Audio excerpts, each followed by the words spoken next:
Still on acid buffers, brouhaha.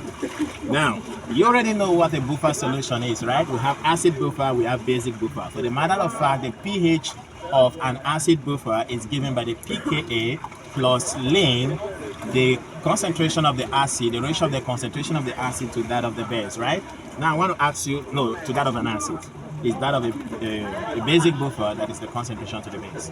So just know that pH for an acid buffer is pKa plus ln, or log to base 10, not really ln, log to base 10 of the concentration of the salt to the ratio of the concentration of the acid. Now what happens when I add an acid to an acid buffer? Will that increase the pH or decrease the pH?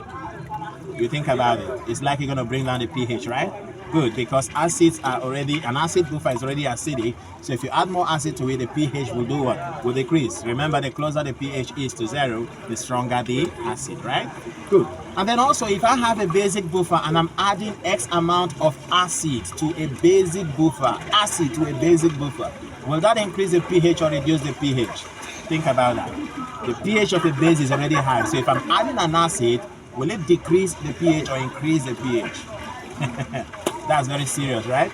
Now the gospel truth about it is that it will decrease the pH, bringing the pH close to neutrality. If I have a basic buffer and I'm adding a base to a basic buffer, the pH goes up. If I have an acid buffer and adding an acid to an acid buffer, the pH comes down. If I have an acid buffer and I'm adding a basic acid or a basic solution to an acid buffer, the pH goes up. These are strategic exam questions which you should not forget. Thanks for watching. I am Dr. Julian.